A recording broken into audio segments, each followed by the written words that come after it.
Sierra Allen. And I'm Bijan Durrance. And this is News at 10, where we always give you the most accurate information that you want to know. Today I will be interviewing Dr. Shahad Smith, who is one of the most respected geologists. He has been studying earthquakes for more than 7 years. And I will be interviewing Dr. Lanisha Urban, who is a seismologist. She's been studying the motion of earthquakes for more than 10 years.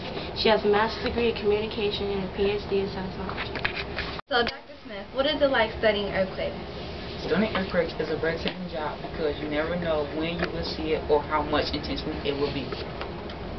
So, Dr. Smith, what is an earthquake? Well, scientific term for an earthquake is when two lithosphere plates collide, divide, or slide past each other. What is a seismic wave? Seismic waves are waves that are a result of earthquake activity in the earth. The two types of seismic waves are body waves and surface waves. Body waves are waves that happen inside the earth. The two types of body waves are P waves and S waves. And now we're going to go to Alex Seelig to find out about earthquake safety. Hello everyone, I'm Alex Seelig. I'm going to be talking about the earthquake safety. Now, the architectures and engineers use the newest technology to keep buildings from crashing down. It's called the earthquake resistant building technology to keep buildings from crashing down. This is how it works. The flexible pipes protect wire lines and gas lines from collapsing. The pipes are very flexible, which prevents them from breaking down an earthquake. They'll be breaking during an earthquake, okay? The base isolators, which are made of rubber steel wrapped around the lead core, prevent seismic waves from traveling through the building. Alright, now the steel cross braces that are placed on the floor contract pressure for pushes and pulls at the sides of the building. On the roof of the building, it's a mass damper system. It's called the active tension system, or ATS. Sorry, I'm new here.